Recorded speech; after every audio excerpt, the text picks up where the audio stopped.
Fibrosis কথাটা আমাদের আগে বুঝতে হবে, এটা একটা মেডিকেল টার্ম। ফাইব্রোসিস মানে হচ্ছে, আপনি খুব সহজ ভাষায় বলতে পারেন, স্কার। স্কার মানে ক্ষতস্থান, শুকিয়ে যাওয়ার পরে। ধরুন একটা আমি উদাহরণ দিচ্ছি, ধরুন কারুর হাতে বা পায়ে খেলতে গিয়ে পড়ে গেল বা কোনো কারণে কাট ইনজুরি হলো, কেটে গেল। সেই দেখবেন প্রথমে সেই যে জায়গাটা, যে ইনজুরিটা, সেই ইনজুরিটা আস্তে আস্তে আস্তে আস্তে আস্তে আস্তে শুকিয়ে যাওয়ার পরে একটা দাগ থেকে যায় শরীরে, এই দাগটাকে বলে স্কার। এটা একটা ন্যাচারাল হিলিং প্রসেস। যে কোনো শরীরে ইনফ্লামেশন হলে বা ইনজুরি হলে, যখন ইনজুরি থেকে শরীরের ওই সেলগুলো রিকভার করে, তখন সেখানে একটা ফাইব্রোসিস বলে এক ধরনের প্যাথোলজিক্যাল প্রসেস হয়। যেটা আমরা হাতে পায়ে কেটে যাওয়ার পরে যে দাগ দেখতে পাই, প্র্যাকটিক্যালি সেটাই। এখন লাংসেও যদি কোনো কারণে ইনফ্লামেশন হয় বা লাংসে যদি কোনো কারণে ইনজুরি হয়, সেই ইনজুরির পরে লাংসও যখন হিল করে, তখন লাংসের মধ্যেও এই ফাইব্রাস টিস্যুগুলো ডিপোজিট হয়ে একটা স্কার তৈরি করে। সেটাকেই লাং ফাইব্রোসিস বলে। তো এটা প্যাথোলজিক্যাল টার্ম। তার মানে লাংস একটা স্কার হয়েছে। সেটা একটা ইনফেকশনের পরেও হতে পারে, ইনফ্লামেশনের পরেও হতে পারে, অথবা লাং ইনজুরির পরেও হতে পারে। মূলত এই তিন ধরনের কজ আছে। একটা হচ্ছে কোনো লাংসে ইনফেকশন হলো, ইনফেকশনের পরে যখন লাংসটা হিল করছে, লাংসটা যখন ইনফেকশন থেকে রিকভারি করছে, তখন যেই লাংসের পার্ট যেটা ইনফেকশনের কারণে ক্ষতিগ্রস্ত হয়েছে, ওখানে ফাইব্রোসিস বা ফাইব্রাস টিস্যু ডিপোজিট হতে পারে। সেটাকে বলে লাংয়ের পোস্ট ইনফেক্টিভ ফাইব্রোসিস। এটার একটা খুব কমন উদাহরণ আমি আপনাকে দিতে পারি। যেমন ধরুন, আগেকার দিনে দেখবেন যাদের টিবি হতো, তাদের ফুসফুসে কিন্তু টিউবারকুলার ফাইব্রোসিস থাকতো। টিবি যখন হিল করতো, তখন বুকে একটা দাগ থেকে যেত। তার জন্য বহু পেশেন্ট আমাদের কাছে এখন এক্সরে নিয়ে আসেন, তাদের এক্সরেতে নানা রকম ফাইব্রোসিসের প্যাচ রয়েছে, যেগুলো পুরোনো টিবির দাগ। তা এইটা এক ধরনের ফাইব্রোসিস, যেটা ইনফেকশনের পরে হয়। আবার আরেকটা উদাহরণ দিতে পারেন, রিসেন্টলি কোভিড-19 প্যান্ডেমিক। তারপরে প্রচুর পেশেন্ট দেখবেন যাদের খুব অক্সিজেন কমে গেছিল, যারা হাসপাতালে ভর্তি ছিলেন, অনেকে ভেন্টিলেশনে ছিলেন, অনেকে বাইপ্যাপ বা নন ইনভেসিভ রেসপিরেটরি সাপোর্টে ছিলেন। তারা যখন রিকভার করেছেন, তখন তাদের লাংসেও কিছু কিছু ফাইব্রোসিস ডেভেলপ করেছে।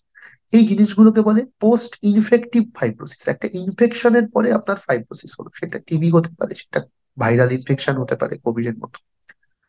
আরেকটা ফাইব্রোসিস হচ্ছে ইনজুরি। ধরুন লাংসটা কোনো কারণে ডাইরেক্ট লাং ইনজুরি হলো, সেটা ট্রমাটিক ইনজুরি হতে পারে, ইনহেলেশন ইনজুরিও হতে পারে। মানে ধরুন আপনি কোনো অ্যাবনক্সাস গ্যাস বা অ্যাবনক্সাস কোনো অ্যাসিড ফিউমস এক্সপোজার আপনার লাংসে হলো, সেটা লাংসে গিয়ে একটা ইনজুরি করলো, সেখান থেকে একটা ফাইব্রোসিস তৈরি করলো। আরেকটা হচ্ছে ইনফ্লামেটারি ফাইব্রোসিস। মানে এখানে কোনো ইনফেকশন বা ইনজুরি ডাইরেক্ট হয়নি, কিন্তু শরীরের মধ্যে কিছু কিছু প্যাথোলজিক্যাল পরিবর্তনের কারণে বা শরীরের মধ্যে কিছু কিছু চেঞ্জেস এর কারণে আপনার লাংসের মধ্যে একটা ইনফ্লামেশন বা প্রদাহ হয়েছে, বাংলায় যেটাকে বলে।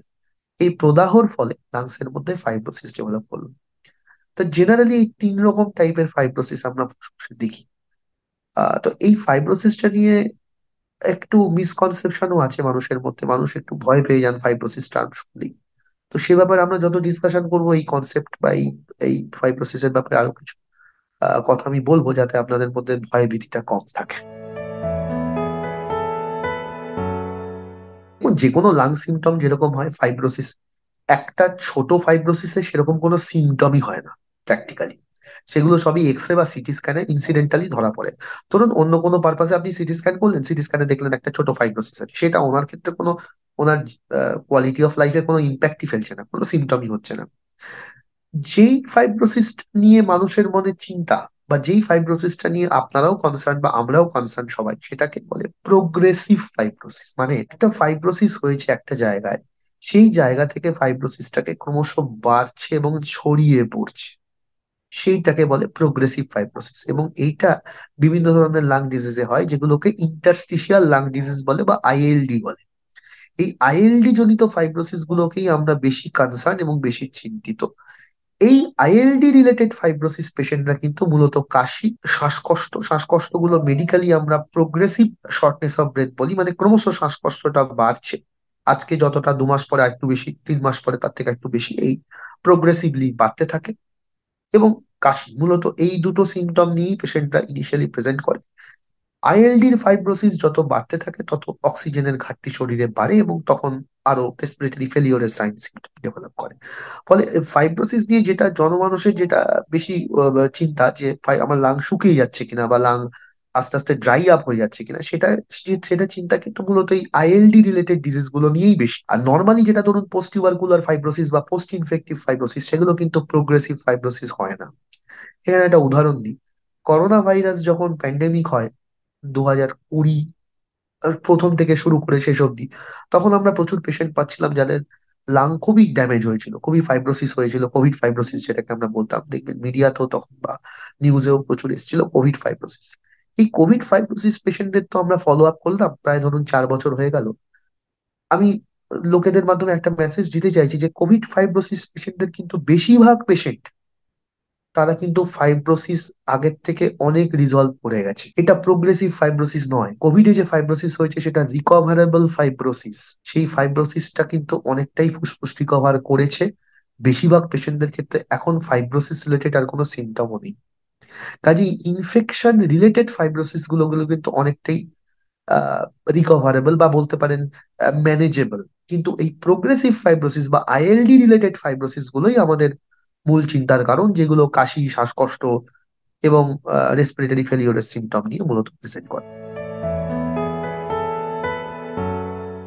লাং ফাইব্রোসিসের ডায়াগনোসিস এক্স এর মাধ্যমে করাটা একটু মুশকিল। এক্স রে তেও বোঝা যায় না বলবো না, তবে এই ডায়াগনোসিস মূলত আমরা সিটি স্ক্যানের মাধ্যমে করি। লাংস এর সিটি স্ক্যান, যেটাকে আমরা সিটি থোরাক্স বলি। এখন সিটি স্ক্যানের মেশিনের উন্নতির সাথে সাথে সিটি স্ক্যানের স্পেসিফিকেশন অনেক বেড়ে গেছে, ফলে একটা বিশেষ ধরনের সিটি স্ক্যান লাং ফাইব্রোসিস ডায়াগনোসিসের জন্য খুবই জরুরি, যেটাকে আমরা মেডিকেলি এইচআর সিটি থোরাক্স বলি, high resolution CT thorax. HR CT thorax এটাই হচ্ছে মূল ডায়াগনস্টিক টেস্ট লাং ফাইব্রোসিসের জন্য। এছাড়া ফাইব্রোসিসের কারণে ফুসফুসের ক্ষমতা কতটা আছে বা ফুসফুসের পারফরমেন্সের কোনো ক্ষতি হয়েছে কিনা বা কতটা ক্ষতি হয়েছে, সেটা জানার জন্য কিছু লাং ফাংশন টেস্ট আছে, যেগুলোকে পিএফটি বলে, পালমোনারি ফাংশন টেস্ট। এগুলো দিয়ে আমরা কতটা মাত্রায় ফুসফুসের ফাংশনাল ক্যাপাসিটি ড্রপ হয়েছে সেটাও আমরা বুঝতে পারি। ট্রিটমেন্ট পার্টটা ডিপেন্ড করে কি কারণে ফাইব্রোসিস হয়েছে। যদি আইএলডির কারণে ফাইব্রোসিস হয়, তাহলে আইএলডির ফাইব্রোসিসের জন্য আমরা আইএলডির কারণ কি সেটা অনুসন্ধান করতে হবে। একটা কারণ রিলেটেড ট্রিটমেন্ট করা হয়, আর একটা ফাইব্রোসিসটা যাতে আর না বাড়ে তার জন্য ট্রিটমেন্ট করা হয়। যদি ফাইব্রোসিসটা না বাড়ে তার জন্য আমরা মূলত অ্যান্টিফাইব্রোটিক ওষুধপত্র আছে, সেগুলো দিয়ে আমরা চিকিৎসা করি। আর আইএলডির কোনো স্পেসিফিক কারণ থাকলে সেই কারণের চিকিৎসা করা হয়। আরেকটা যেটা বলা গুরুত্বপূর্ণ সেটা হচ্ছে যে একজন পেশেন্ট ধরুন যার প্রোগ্রেসিভ ফাইব্রোসিস হয়েছে বা আইএলডি হয়েছে, যিনি অ্যান্টিফাইব্রোটিক ওষুধে আছেন বা অন্যান্য চিকিৎসায় আছেন, সেই ধরনের পেশেন্টদের ক্ষেত্রে মনিটরিংটা খুব গুরুত্বপূর্ণ। মানে আপনি যে ওষুধটা দিচ্ছেন সেই ওষুধটা দেওয়ার পরেও ফাইব্রোসিস বাড়ছে নাকি ফাইব্রোসিস একই রকম জায়গায় স্টে করে আছে। তার জন্য এই ধরনের পেশেন্টকে শুধু চিকিৎসা নয়, চিকিৎসা ছাড়াও বারবার ফলো আপ, এবং ধরুন 3 মাস বা 6 মাস পর পর পেশেন্টকে ডেকে এনে রিঅ্যাসেসমেন্ট করা, লাং ফাংশন টেস্ট করা, এগুলোও খুব গুরুত্বপূর্ণ। ফলে শুধু মেডিসিন নয়, মেডিসিন ছাড়াও একটা কম্প্রিহেন্সিভ পালমোনারি চেক আপের প্রয়োজনীয়তা থাকে। একটা পার্ট হচ্ছে স্মোকিং বন্ধ করা। কারণ বেশ কিছু লাং ফাইব্রোসিস আছে, স্পেশালি আইএলডি। যেমন একটা আইএলডির নাম হচ্ছে আইপিএফ। এই আইএলডিটা একটা বিশেষ ধরনের ফুসফুস ফাইব্রোসিসের ফাইব্রোজিং ডিজিজ। তো এটার সাথে কিন্তু স্মোকিং এর একটা রিলেশন আছে। কাজেই প্রিভেনশনের ক্ষেত্রে মূল হচ্ছে স্মোকিং বন্ধ করা। 2 নম্বর কথা আমি বলবো, বেশ কিছু লাং ফাইব্রোটিক ডিজিজ আছে যারা কিন্তু অকুপেশন বা পেশাগত কারণে হয়। এই পেশাগত কারণে যে ফাইব্রোসিস গুলো হয় সেগুলো কিছুটা বলতে পারেন প্রিভেন্টেবল।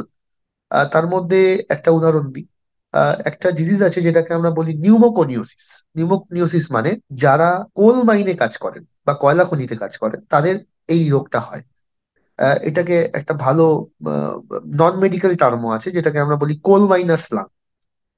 আবার দেখবেন বীরভূমে পাথর খাদানে যারা কাজ করে, পাথর খাদানে পাথরের যারা ওই করেন, কাজ করেন, তাদের একটা ডাস্ট এক্সপোজার হয় এই পাথরের গুঁড়ো থেকে, সেটাকে বলে সিলিকা। এবং এই ধরনের লাংস এর একটা রোগ হয় যেটাকে বলে সিলিকোসিস। এই সিলিকোসিস বা নিউমোকোনিওসিস এই ধরনের ডিজিজ গুলো কিন্তু একটা ফাইব্রোটিক ডিজিজ। তো এইগুলো আপনি ওই অকুপেশনের সাথে ডাইরেক্টলি জড়িত। ফলে আপনি কি অকুপেশনের সাথে যুক্ত আছেন সেখানে এই ধরনের কোনো ডাস্ট এক্সপোজার বা এই ধরনের কোনো ফিউম এক্সপোজার হচ্ছে কিনা তার সাথে ফাইব্রোসিস একটা রিলেশন আছে। সেটা একটা পার্ট অফ প্রিভেনশন, যে যদি অকুপেশনাল ডিজিজ ডেভেলপ করে বা অকুপেশনাল রিলেটেড ফাইব্রোসিস ডেভেলপ করে, তাহলে সেখান থেকে এক্সপোজার থেকে যদি আপনি তাকে সরিয়ে আনতে পারেন, তাহলে তার ফাইব্রোসিসের প্রকোপটা কমবে বা প্রোগ্রেশনটা বন্ধ হবে। 2 নম্বর হচ্ছে আর 3 নম্বর হচ্ছে আরেক ধরনের ফাইব্রোটিক ডিজিজ আছে, যেটা কিন্তু অর্গানিক ডাস্ট এক্সপোজারে হয়। এই কয়লা খনির যে ডাস্ট বা ধরুন সিলিকা মানে পাথর খাদানের যে ডাস্ট, সেটা হচ্ছে ইনঅর্গানিক ডাস্ট। এই ধরনের ফাইব্রোসিস গুলো হচ্ছে অর্গানিক ডাস্ট থেকে হচ্ছে। তো এই অর্গানিক ডাস্ট থেকেও ফাইব্রোসিস প্রেসিপিট করতে পারে, সেগুলো অ্যাভয়েড করলে আপনার ফাইব্রোসিসের প্রোগ্রেশন আপনি আটকাতে পারবেন। এই হলো 3 নম্বর।